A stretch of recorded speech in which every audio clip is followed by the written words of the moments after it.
Hi, this is MrByZ, and I'm finally getting back to my TIE Fighter retrospective. Today we're going to take a look at the TIE Bombers. There's not a whole lot of TIE Bombers. There was never a vintage one, but there were a couple different decos and a couple different extras that were put out with this from Hasbro. So we'll go through each one of those. One of the new things we got, I think it was about 2003 from Hasbro, was the TIE Bomber. Of course, we'd never had one in the vintage collection. This is an all-new vehicle, totally new mold. Those wings could be... they're similar to a Vader TIE, but not quite the same. I can see this piece is a little different on it, but it looks like they may have used a lot of the Vader TIE wings for it. But this, of course, has the two body design, because that's what we saw in the movie. Now it has a very different cockpit here that opens like that. You can see my TIE pilot in there, ready to drop some bombs. He does have bendable knees. There's a few of them like that. Because his seat actually has room for him to put his feet down rather than just sticking straight out like all those old ones.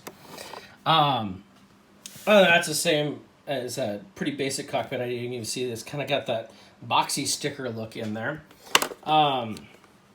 We have the bomber section here, which has a button right here.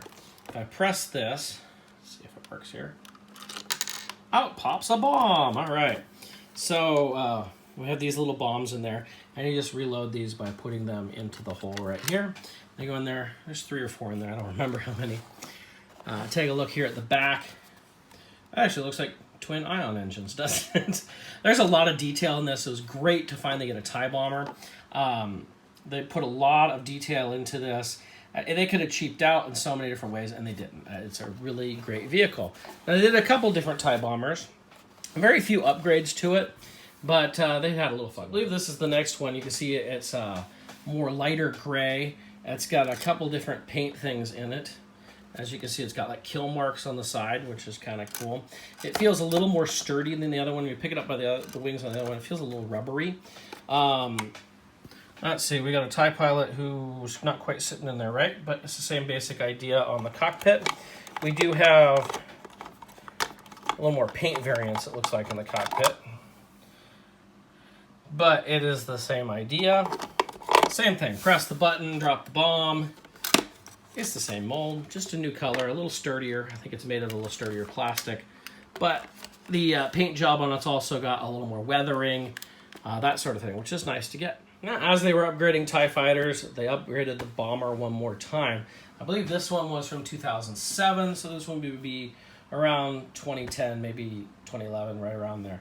Already you can see a big missile sticking out of here, which I think this is still drops the bombs. I'm trying to remember what launches the missile. Oh, that does. That launched the missile right there. Oh, are there no bombs? Oh, there's no spot. Oh, no. You can load them here. Just a second. Yeah. So you can see you load the bombs a little different. You know, just put them in a hole. Forgot about that. That's pretty cool. So you have the bombs. It looks like they're going to drop out of that hole, or no, still that hole. Let's see. Nothing's dropping. So it took me a little while to remember. You just twist one of these engines. I'll just end in here. Let's see if I can do it. There we go, and the bomb drops out. So we've got new mechanisms here. Actually, this is actually a blue bomb. This is the missile that fired out of the front.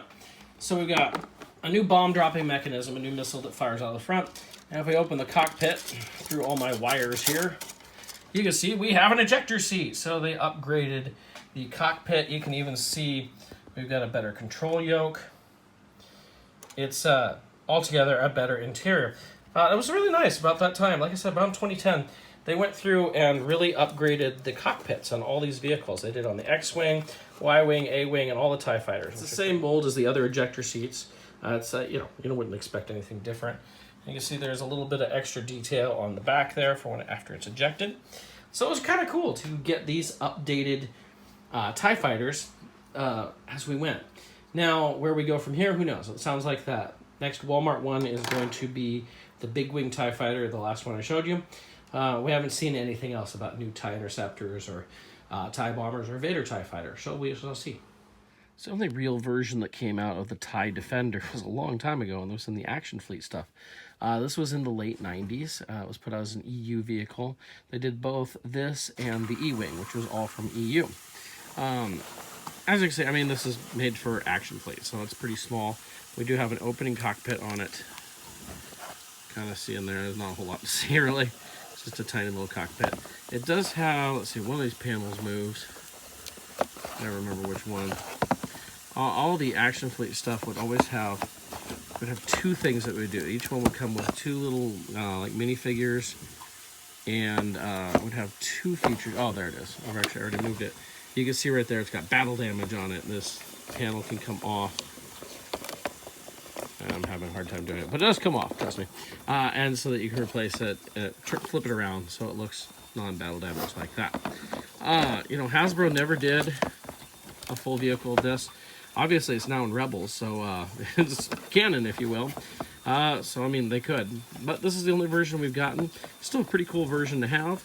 I've heard they go for quite a bit on the market, so I don't know how much you'd be spending to buy one of these at this point. But still, pretty cool vehicle to have. Thought it'd be fun to include this in. I'm going to put it here with the TIE Bombers, because I've got some extra things to throw in with the TIE Interceptors. So that is my look back at the TIE Bomber and a little bit of the TIE Defender just for fun. So my next one, which will finish up the TIE Fighters, we'll get to the TIE Interceptors, and I'll include the TIE Strikers. I always want to call them Defenders. TIE Strikers from Rogue One in with that as well, so we can get those in there. I hope you enjoyed this.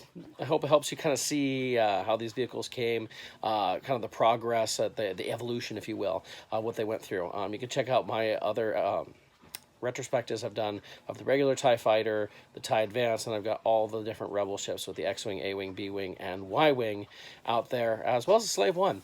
After I get done with the TIE Fighters, I have to look at what I want to do next. Obviously, things like the Millennium Falcon could be done, or the AT-ST or AT-AT, things like that could happen.